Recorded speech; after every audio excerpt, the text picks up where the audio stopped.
Hello and welcome to Spare a Thought. My name is Tom Spare, your host. In each episode of this podcast, I interview interesting people and organisations who are doing important work in areas of society that are often misrepresented or underreported in the media. For this eighth and final episode of Spare a Thought, Series 1, I interviewed Briony Goffin, a writer, tutor, and mentor. She teaches creative writing at Cardiff University and is a specialist in facilitating creative writing experiences in community and healthcare settings. As we welcome in the new year, I thought it'd be a good idea to focus on something positive, a conversation that might even inspire you and others listening to consider taking up writing or something creative in 2025. In this episode, I speak to Briony about where ideas come from, being creative, getting back into writing, and facilitating workshops. So let's spare a thought for creativity.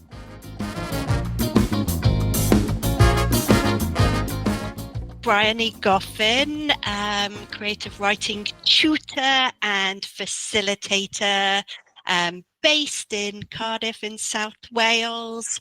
Before we talk about creativity, could you tell me a little bit about yourself? Where did you grow up? My default answer to this is that I grew up in rural West Somerset within a family of artists, although it's not strictly true. Oh, okay. This is the spin you put on it, Briony. It is the spin I put on it, but it captures an essence, I think, because as it was, my mum is the only artist in the family, and natural fact, the only family in our household was my mum. I was an only child of a single parent, and yet every adult I knew was an artist, more or less, apart from, I don't know, the doctors and the teachers and that kind of thing. So I was very at home in an artist's studio. I love a paint spattered sink. I love a clay encrusted mug to drink my tea out of. And I think probably that my love of that environment, and because I feel so happy in an artist studio, was partly what inspired when I rebranded to become Cardiff Writer Studio, because I have such fond associations with studio life as a place of play and exploration. So yes, not entirely true that I grew up within a family of artists, but in terms of extended community around me, I did grow up with a big gang of creative people. And then in the late 90s, moved to Cardiff to do a undergraduate degree in psychology, followed shortly after by a postgrad in creative writing. To a certain extent, I've invented my own job, which kind of fuses the world of kind of relationships and hopefully seeking to understand people and how they work with creative expression. So I've kind of, brought both of those academic disciplines together and then kind of made them my own. So I recently watched your TEDx video, and in that video you talked about writing being an act of honouring the flow of life, and in particular the people, places, and moments that make up that flow. What did you mean by that? I had to dig back into that myself, Tom. It was a long time ago I did that talk. But what is really heartening, actually, is to know that the ideas that are the foundation for all my work remain the same. And I think that particular line, well, the whole talk is called, I think, Writing as an Act of Tribute. It's either that or Writing as Tribute, which is about seeing the details as precious, seeing the details as significant and revealing of something. So that idea of kind of the extraordinary being in the ordinary and the beauty being in the everyday. So as writers, we don't need to have kind of climbed Everest to tell a really humane and affecting story. We could talk about our visit to the local charity shop, and in that story, we could change others or affect others. So yeah, it's about honouring the details. I heard an interview with the novelist Anne Tyler, a favourite novelist of mine, North American writer, writes a lot about the world of the domestic, I guess. And I can't remember who was interviewing her. It may have been Desert Island Discs, but they asked her about how she plots her novels, and everybody's very fixated on the notion of plot. It's one of the first things students want to know about when they sign up for a course, like a 10-week course, is I really want to know how to plot my story. And I think it's because creativity, I think you mentioned, is kind of elusive. It's amorphous, and it's a bit scary not having control over something. So if we have a kind of a plan, we think, right, I can handle this, rather than handing it over to something that feels less predictable. So I always kind of shape my courses to sort of flip that on its head, and we look an awful lot at producing multi-textured worlds and multifaceted characters that have their kind of conflicts and their desires, and then hopefully witness how a story can go from and in relation to those things, rather than necessarily plotting something in advance.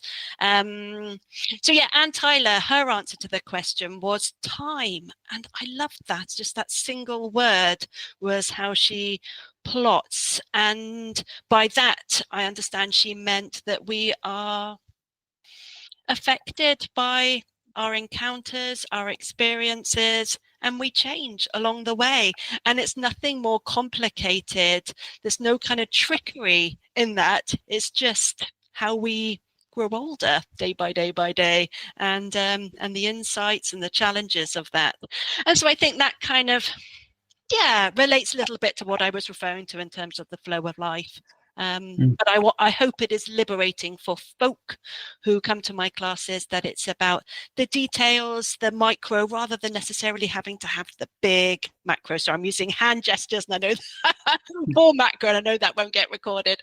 Yeah, I think that's what I meant. So my next question: creativity can often be very elusive, particularly for writers and artists, people who are making and crafting from scratch. I often say this quote, but Leonard Cohen once said that if I knew where the good ideas came from, I'd go there more often.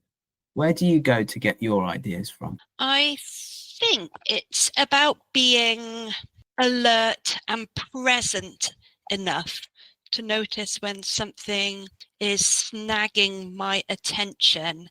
I think I'm not wholly sure, but I think I quoted in my TEDx talk a writer called Anais Nin that people might know from her from either her erotic journals or indeed her kind of commentary on the creative process, particularly women's creativity.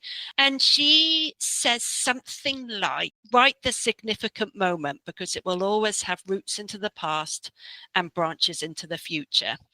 So I think if a detail or something snags my attention, makes me kind of wince, or makes my kind of heart leap, or arrests me in some way, there is a reason why it's caught my attention. If I allow myself to kind of explore and write into that, there will inevitably be narrative there, story there. I take a lot of photographs. I hate the sort of expression like being a keen photographer or something like that. It sounds a bit naff.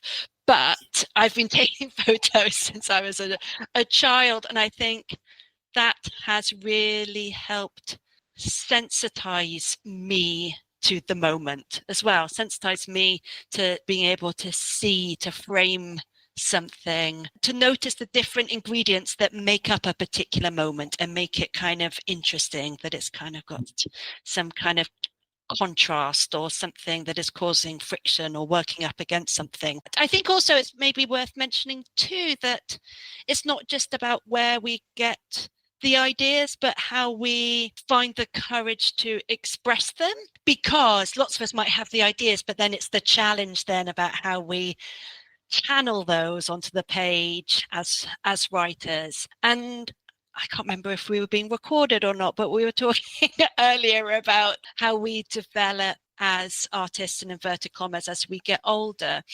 And for me, certainly that refers to voice, learning to use my voice, the voice that feels most spontaneous and true to me. So rather than seeking to impress, which would have been part of my kind of youth, to use a voice that actually feels much more authentic, which is maybe more conversational, which mixes the silly with the serious, and the kind of, I don't know, the poignant stuff with the humorous stuff, which I think is much more kind of closer to the way I express myself. And actually, I think you are a recipient of the monthly newsletter. I would say, even though that is in essence a kind of a marketing vehicle, nonetheless, I have the pleasure of writing to an audience I really like and I really care about. And part of that monthly process of sort of telling them a little bit about, I don't know, my life and what I've been up to and my thoughts about it has been part of me learning to claim my own voice. So yeah, so I think it's about kind of where we get our ideas. So being present enough to notice when something is catching your attention, and to kind of have the curiosity to investigate why it may be, by kind of allowing it to evolve and develop, and to allow yourself to go on a journey with it.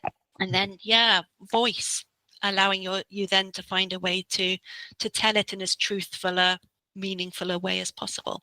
The thing I've been thinking about recently, and I often think about my brother in this, is that he said recently that he finds himself becoming a better artist as he gets older. And I think that's something that isn't really talked about for writers, because you get, these big names that do well young. So I'm thinking like Zadie Smith or Sally Rooney or someone like that. And they're brilliant, and they have, they're the writers of their generation. But I also think that writing is an interesting area where you will always improve, and there's always you come with other life experiences, your life changes, and probably as your life changes, your characters do too. Mm-hmm. Yeah, absolutely. And I think lots of it is about hopefully accruing courage as you go to those places in a way that you might not when you were younger. You maybe let go of a particular vanity that you might have when you were younger. So you might wish to dazzle with all this sort of impressive language and sort of, I don't know, dazzling ideas. And then you discover actually it's not about that. It's about something sometimes quieter or less less neon bright. It's more about something that is more humane, which is sometimes, I don't know, a bit uglier. But you can, as you get older, you're more prepared to go to those places and write in a more bare way, maybe. But yeah, I think it's really important to think of ourselves as constantly evolving our relationship to our voice, to our material, and honing our craft. We've never reached that destination. And I think it's this element of maturity. I've definitely found that I probably write less now, but what I do write is probably better, because I write it when I get that feeling that, oh yeah, I need to say this thing and I need to put it out into the world, or I need to share it with the group or whatever. So I'm quite enjoying that, and I'm quite enjoying being in my early 30s, because I feel like I'm still relatively young, but I also have a bit of life experience behind me as well. So that's quite liberating. Yeah, and you can kind of enjoy looking back with a different kind of relationship to what it means to be young, but also have a greater degree of empathy with people who are older than you, which when you were very young, you have less of.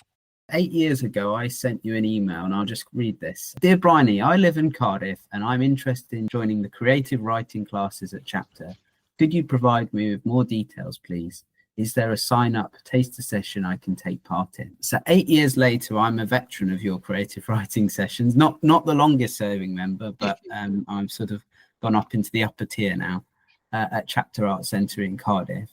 Where and when did those creative writing classes start, and why did you want to run those workshops in the first place? I've been teaching creative writing since about 2004, I think. I wish I'd realised that because I could have made a really big deal of my 20-year anniversary just before we're now in December. So I've left it maybe a bit late. And I was teaching at Cardiff University. And at that point in time, I was also doing a lot of creative writing groups in healthcare, in particular mental health care. So lots of really rich, interesting things. But I think what I wanted to do is squarely take up my place in Cardiff as an independent sort of tutor slash facilitator. Chapter is part of my kind of history in Cardiff, and it certainly attracts thoughtful, interesting individuals. And so I thought that's a really good place to establish myself, and also I think possibly coin my particular methodology. I wanted a really sort of establishment place to say, here I am and this is what I do, and to kind of make my mark.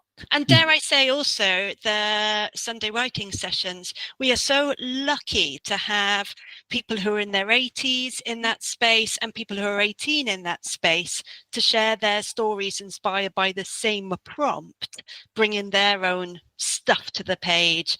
And that, I mean, is just gorgeous to me, and is, I mean, you learn about humanity as well as writing via that process. Yeah, and it's that intergenerational exchange, isn't it? Which I think is lacking in so much of our society, because we go far away from our families now. We don't sort of stay in the same places. We sort of go elsewhere. So I've definitely found that, and it's been such a joy to sort of be in the writing group, because you see people progress as well. That, like, you know, there's people like David who changes his career and he builds in writing, you know, into his life. Yeah. And that probably wouldn't have happened if he hadn't have come to the workshop. So it's lovely to hear stories from different generations, because you realize, oh, a lot of these things have happened before, they've just happened in a different way, or it was in a different context, you know. And that's quite reassuring. Or the 70-year-old still finds something kind of, I don't know, embarrassing or disappointing or nerve jangling in exactly the same way as I do. So yeah, that being able to experience that unity, I think, is really nice. And because of the nature of the sessions, it's very much about the quality of attention that everybody gives everybody else. So it is really deep listening and deep care shown for the other person.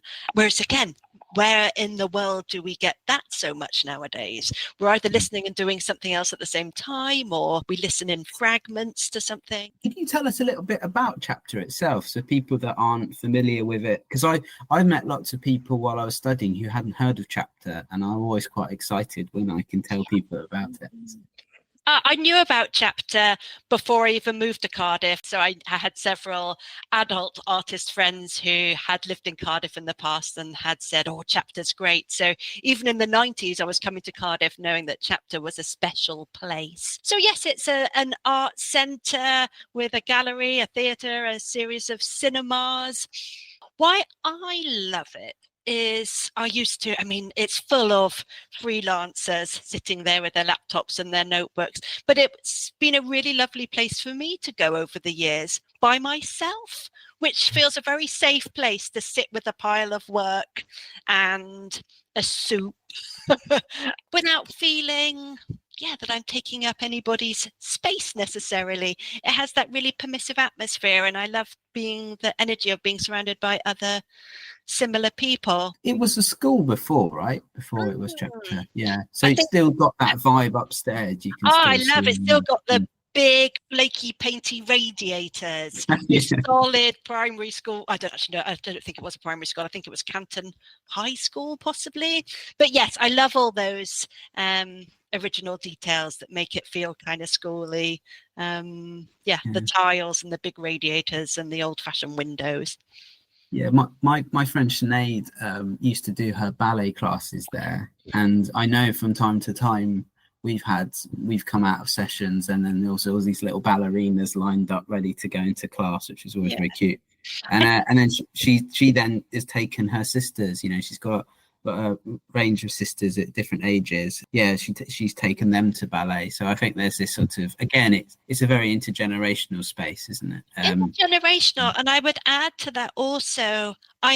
From my point of view, I hope it is felt this way by others, but it feels like a very open to community space, whereas lots of art centres I think can feel a bit intimidating, a bit highfalutin, whereas it does feel like it is used as a real kind of community hub, such as the ballet lessons and the other kind of community groups that take place there.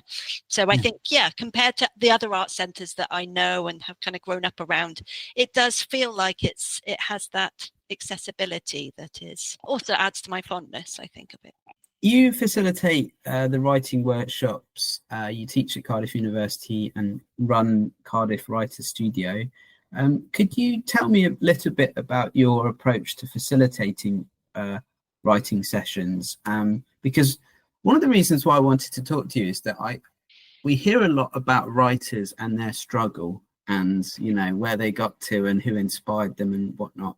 But we don't necessarily hear from the people that teach them or facilitate their creativity. So yeah, it's probably revealing a little bit behind the curtain, and perhaps you don't want to share all your secrets. But what's your approach to facilitation? Yeah, I mean, I think that's the important thing, Tom. Is my approach, and lots of people have other approaches which are equally effective. And it goes back to that idea of voice. Really, I have to work in a way that is aligned with my voice and my values. Have you heard or do you know of the child psychologist John Bowlby, who had, I think it was a long time ago now, had this idea of attachment theory. And the idea being that if you're securely attached, most likely you have a safe base created by a family, and therefore from that safe base you could develop independence and take flight. To a certain extent, that's what I do with the classes, is that I hopefully, because it's all about safety, I think, in essence, it's all about safety. And I think if I can create a really safe space, students can then take flight. They can allow their imagination to go where it needs to or wants to go. They can open up those memories that haven't been looked at for a while, or see them from a different perspective. So yeah, I think safety is everything, because these things are kind of risky, aren't they? To see oneself on the page, to open something up, to allow something that has been inside of ourselves and bring it out into the outside world. And in my case, also to do it in a group of people, lots of which will be strangers to the other students. And I think basically I've thought, well, what do I need to feel creative? I need to feel like the stakes are low to get started. So that's kind of like maybe the peak behind the curtain, is that, yeah, I know I need to feel safe in order to then feel aspirational or ambitious or even excited by something. Otherwise that can feel quite a chaotic feeling if you don't feel like your feet are also on the ground.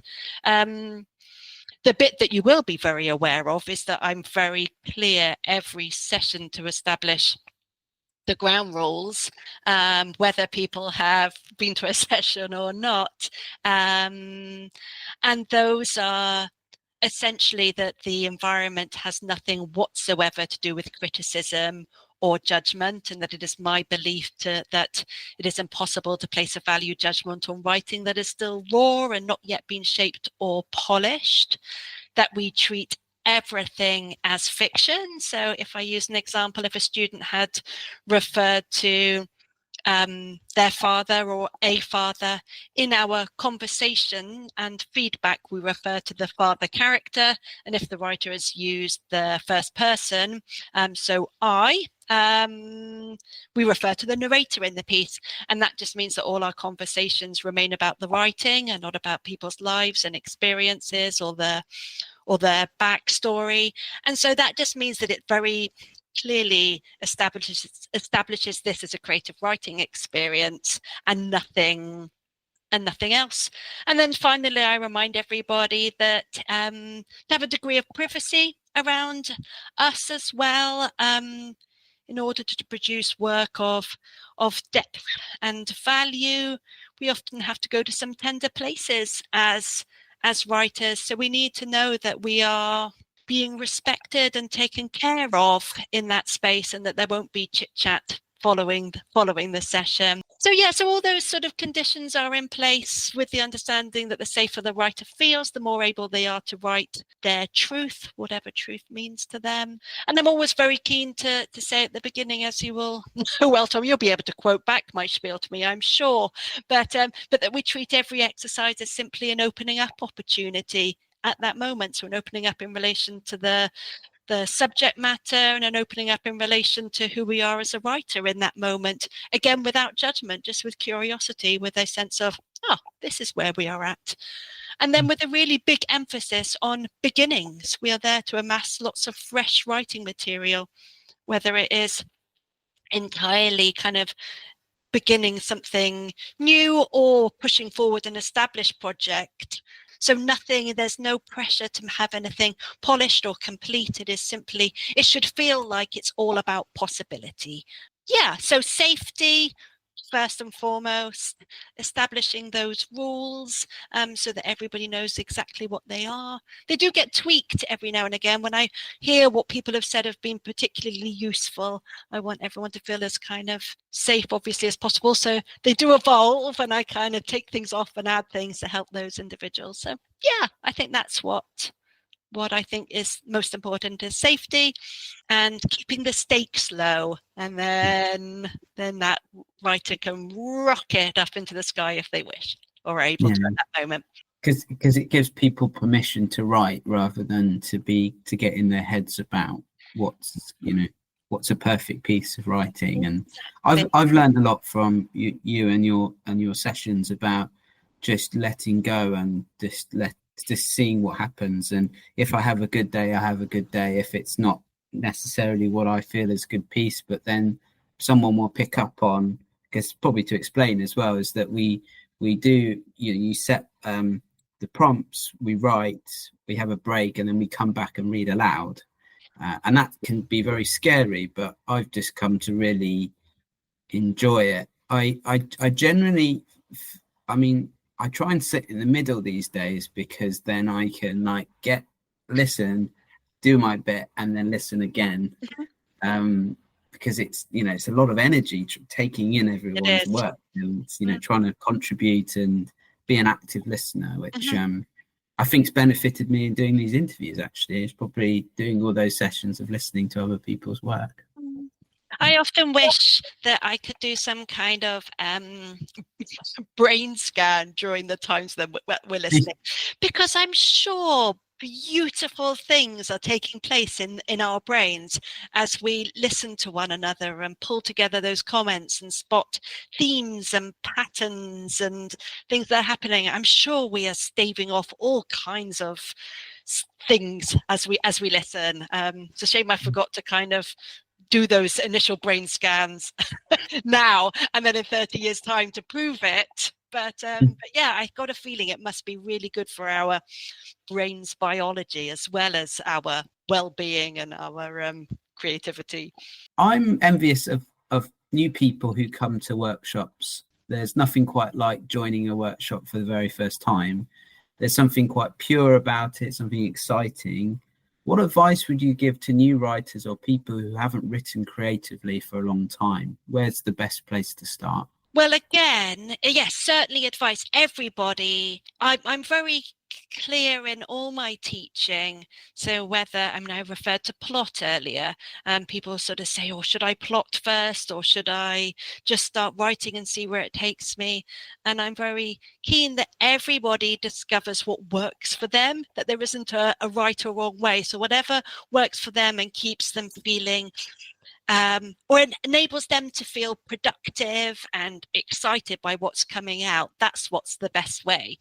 But in terms of advice, I would probably suggest, if you haven't written for a long time, start with an image or a sensation rather than an idea, because if you start with an idea, it's very easy to kind of get tied up in knots and it becomes very abstract. Whereas if you start with an image or a sensation and really enjoy creating a world on the page made up of all those juicy ingredients, then things will unfold from there.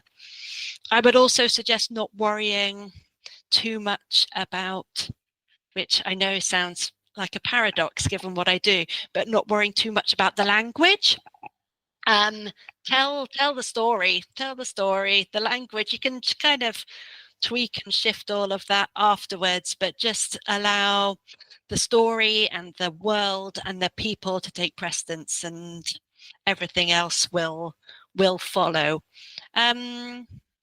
I often band around this quote, which I say it's a quote. I say it sometimes and forget to source it, but I stole it from the Scottish Books Trust Twitter feed in about 2011 maybe, which is the first draft is always perfect because all the first draft has to do is exist. And I think we really place an emphasis on process as part of our groups, and that you can't bypass the process. It has to feel a bit messy. It has to feel like we're still a little bit at arm's length from where we're trying to get to. But then you have the real pleasure of kind of distilling something or expanding something to get closer and closer to the essence of what you want to say. But I know that I find that quote really reassuring, in that first draft is a step on the way to the next draft and the next draft, and eventually, if you're able and allow yourself to, you'll get there. But that feels again like it's taking the high stakes out of the process. And then the other thing I think is, you will know that I come equipped with lots of opening lines relating to a kind of a particular subject. Even the subject itself is not necessarily relevant. The writer can kind of disregard it or travel far from it across a course of a session. But these opening lines, well, if I give an example, I'm useless at thinking of things on the spot, but